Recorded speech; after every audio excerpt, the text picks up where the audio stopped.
Welcome to Sleepy History. Close your eyes, take a deep breath, and calm your mind as we uncover the story of Donald J. Trump. Like and subscribe for more. Donald John Trump's life is a complex tapestry woven from ambition, business acumen, reinvention, and an extraordinary ability to capture public attention.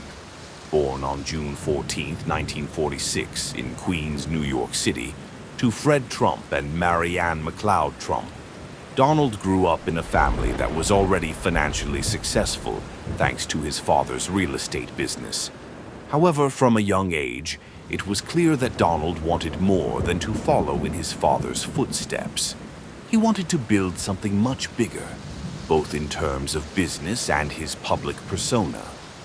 The Trump family lived comfortably in the Jamaica Estates neighborhood of Queens.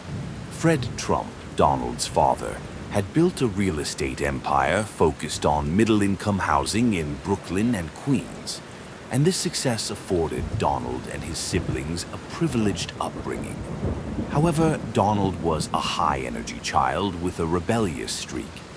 His behavior at Q Forest School, a private school in Queens, led his parents to make a significant decision when he was 13. They sent him to the New York Military Academy, NYMA, in upstate New York. At NYMA, Trump found the discipline and structure that he needed. His natural leadership abilities began to surface as he rose through the ranks, eventually becoming a captain. The experience not only tempered his behavior, but also instilled in him a sense of drive and competitiveness that would carry into his adult life. Trump's time at the military academy played a key role in shaping his confidence, resilience, and ability to take charge in difficult situations, qualities that would become hallmarks of his future business dealings. After graduating from the New York Military Academy in 1964, Trump attended Fordham University in the Bronx. However, after 2 years, he transferred to the Wharton School of the University of Pennsylvania, one of the few institutions at the time to offer a concentration in real estate studies. Wharton was prestigious, and Trump believed it would give him the credibility and knowledge he needed to take over his father's business. Trump graduated from Wharton in 1968 with a degree in economics, armed with the technical knowledge of real estate and finance.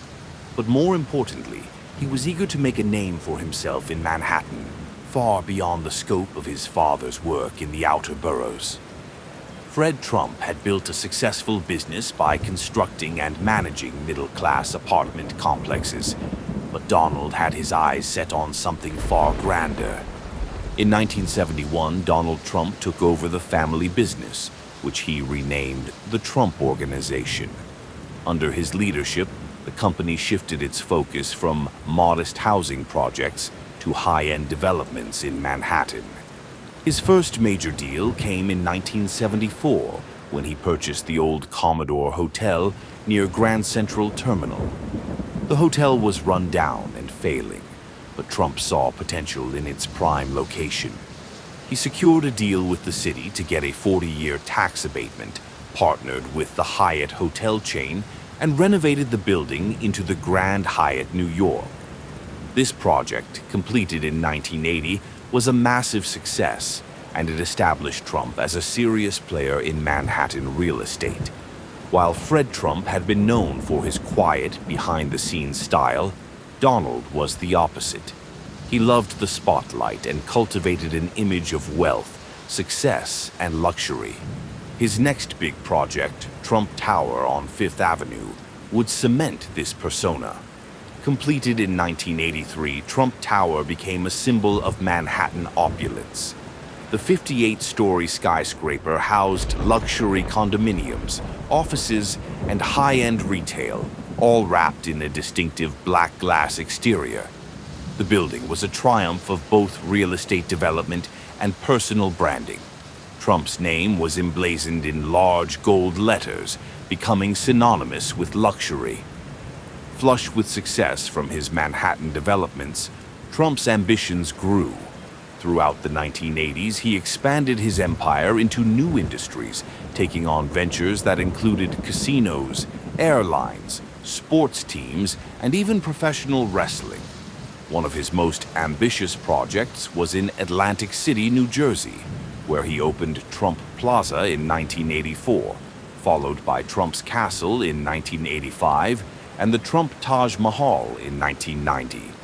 The Taj Mahal was billed as the largest and most extravagant casino in the world, costing nearly $1 billion to build. It featured a striking exterior designed to evoke the grandeur of its namesake and was filled with opulent details, from crystal chandeliers to gold accents. Trump's casinos made headlines, not only for their extravagance but also for their financial challenges.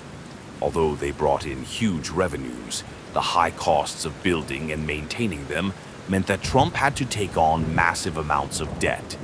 In 1991, just 1 year after the Taj Mahal opened, Trump was forced to file for Chapter 11 bankruptcy on the casino, restructuring his debts to keep his Atlantic City empire afloat. In addition to his casino ventures, Trump also ventured into other industries. In 1988, he purchased the Plaza Hotel in New York for $407 million, with plans to restore its former glory. He also launched Trump Shuttle, a short-lived airline that operated flights between New York, Washington, D.C., and Boston. Although Trump Shuttle eventually failed, his forays into various industries helped cement his image as a bold entrepreneur, unafraid to take risks. Trump's personal life became as much a part of his public image as his business ventures. In 1977, he married Ivana Zelníčková, a former Czech model and athlete. The couple became one of New York's most glamorous power couples, frequently appearing in the society pages of newspapers and magazines. They had 3 children together: Donald Jr., born in 1977, Ivanka, born in 1981, and Eric, born in 1984. Ivana played a key role in Trump's business, managing some of his hotels and working on design and marketing. However, the couple's marriage began to unravel in the late 1980s, and their divorce in 1992 was a media sensation. Trump's affair with actress Marla Maples became tabloid fodder, and the public devoured every detail of the high-profile split. Trump married Maples in 1993, and they had a daughter, Tiffany, later that year. However, this marriage also ended in divorce in 1999. In 2005, Trump married Slovenian model Melania Knaus. The wedding was a lavish affair attended by celebrities and political figures alike, and in 2006 they welcomed their son, Baron William Trump. Throughout his marriages and family life, Trump's personal life remained a frequent subject of media scrutiny, adding to his mystique and notoriety. In the early 2000s, Trump's business empire had recovered from the difficulties of the 1990s, but it was his entry into reality television that gave him a new kind of fame. In 2004, NBC launched The Apprentice, a reality show where contestants competed for a job within the Trump Organization. Trump, as the host, was in his element, portraying a tough, no-nonsense executive who made decisions with flair and authority. His catchphrase, "You're fired," became iconic, and the show was a massive hit. The Apprentice was a turning point in Trump's career, transforming him from a businessman into a pop culture icon. His image as a successful, decisive leader on television overshadowed the financial struggles of some of his real estate ventures, and Trump's brand became more about his persona than his business. The success of The Apprentice led to spin-offs, including The Celebrity Apprentice, and further cemented Trump's status as a media personality. Although Trump had flirted with the idea of running for public office several times throughout his career, it wasn't until 2015 that he made a serious bid for the presidency. On June 16, 2015, Trump descended the escalator in Trump Tower to to announce his candidacy for the Republican nomination for President of the United States. His campaign slogan, "Make America Great Again," struck a chord with many voters who felt disillusioned with the political establishment. Trump's campaign was unconventional, relying heavily on his ability to dominate the media cycle and connect with voters through large rallies and social media. He ran on a platform that emphasized immigration reform, trade protectionism, and a strong national defense. His rhetoric was often controversial, but it resonated with a significant portion of the American electorate, particularly those who felt left behind by globalization and political elites. In an election that defied conventional wisdom and polling predictions, Trump won the presidency on November 8, 2016, defeating Democratic candidate Hillary Clinton. His victory was one of the most surprising political upsets in U.S. history, and it marked the first time a person with no prior political or military experience had been elected president. Trump's presidency was as unconventional as his campaign. He approached governance with the same boldness and unpredictability that had characterized his business career. His administration focused on tax cuts, deregulation, and renegotiating trade deals, including pulling the United States out of the Trans-Pacific Partnership and renegotiating NAFTA into the USMCA, United States-Mexico-Canada Agreement. His policies were aimed at bolstering American industry and reducing the influence of multinational trade agreements that he argued hurt American workers. Immigration was a central issue of Trump's presidency.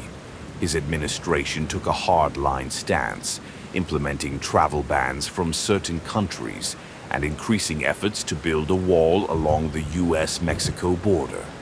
Trump's handling of foreign relations, particularly with China, North Korea, and NATO allies, was another hallmark of his presidency, often marked by a willingness to break with long-established diplomatic norms.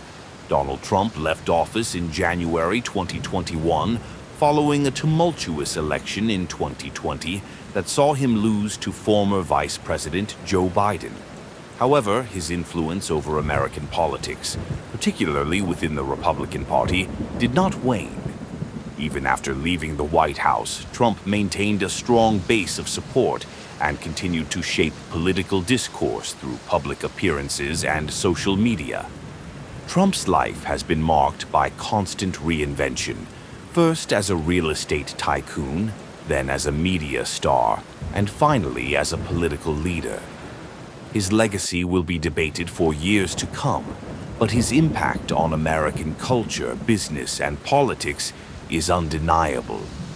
A master of the art of branding, Trump built not just buildings and businesses, but an image that resonated with millions. His journey from Queens to the White House is a story of ambition, success, resilience, and controversy. A life lived in the spotlight, shaping the public narrative at every turn. Now let's take a deeper look into the lessons that Trump teaches in his book, The Art of the Deal. The Art of the Deal, published in 1987, is Donald Trump's first book, co-authored with journalist Tony Schwartz. Part memoir and part business manual, it provides a glimpse into Trump's life and mindset, offering a mix of personal anecdotes, business principles, and negotiation strategies. The book became a bestseller and helped define Trump's public persona as a master dealmaker. Story of the Art of the Deal. In the mid-1980s, Donald Trump was already making waves in the real estate world with a string of high-profile successes in New York City. His developments, most notably Trump Tower, the Grand Hyatt Hotel, and his acquisition of the Plaza Hotel, had made him a prominent figure in the business community and the media. But Trump wanted more than just financial success. He craved fame and recognition. He understood the power of personal branding before it became a business buzzword. To solidify his image as the quintessential self-made tycoon, Trump decided to share his business philosophies with the public. Trump teamed up with Tony Schwartz, a journalist who spent several months shadowing him and listening to his stories, observing how Trump navigated his business world. Together, they crafted The Art of the Deal, a book that promised readers insight into Trump's success and how they, too, could master the art of making deals. The Trump Formula. The book begins with a glimpse into Trump's weekly schedule, which is packed with meetings, phone calls, and negotiations, revealing that deal-making is an all-consuming part of his life. It quickly becomes clear that Trump views everything as a negotiation, and his success is built on a relentless drive to win and maximize every opportunity. He claims that his key to success is not just about working hard, but working smart, knowing how to use leverage, take calculated risks, and always get the best outcome in any deal. Trump describes several of his most notable real estate ventures, from his first major project, the Grand Hyatt, to the construction of Trump Tower. He walks the reader through the strategies he used to secure financing, navigate complex zoning laws, and negotiate with contractors, politicians, and competitors. He emphasizes the importance of persistence, preparation, and the ability to walk away from a deal if the terms aren't right. One of the core messages of The Art of the Deal is that deal-making isn't just about the immediate payoff. It's about the long-term value of building a brand and establishing a reputation. Trump believed that projecting confidence and success was a key component of negotiating from a position of strength. Whether he was buying distressed properties for a fraction of their value or convincing bankers to finance his projects, Trump portrayed himself as someone who always had the upper hand. Key principles from the book. Throughout The Art of the Deal, Trump outlines a set of principles he believes are essential to making successful deals. Think big. Trump argues that you can't achieve anything significant if you don't aim for it. He encourages readers to have ambitious goals and pursue them relentlessly. Maximize your options. Trump highlights the importance of having multiple paths to success.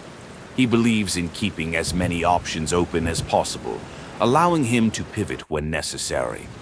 Know your market.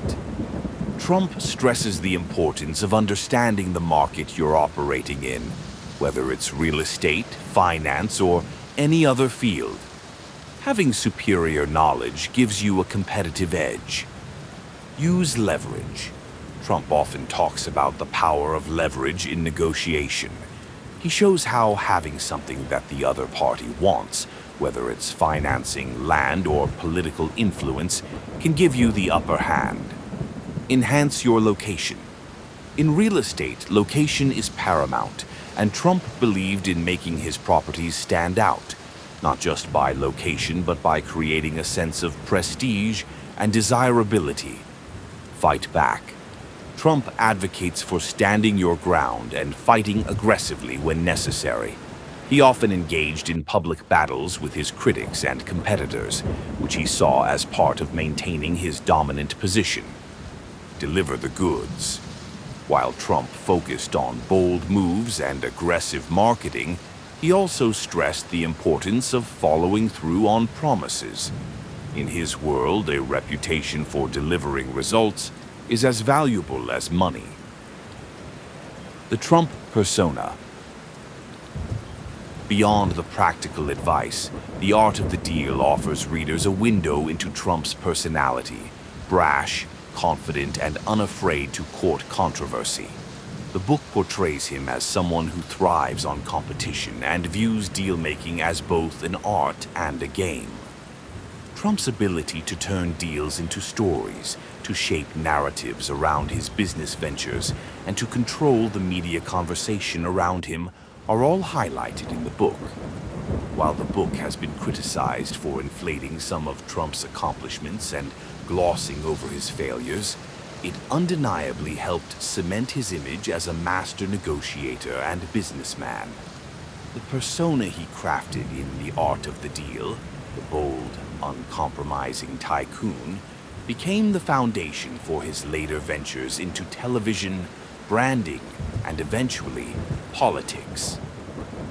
The legacy of The Art of the Deal.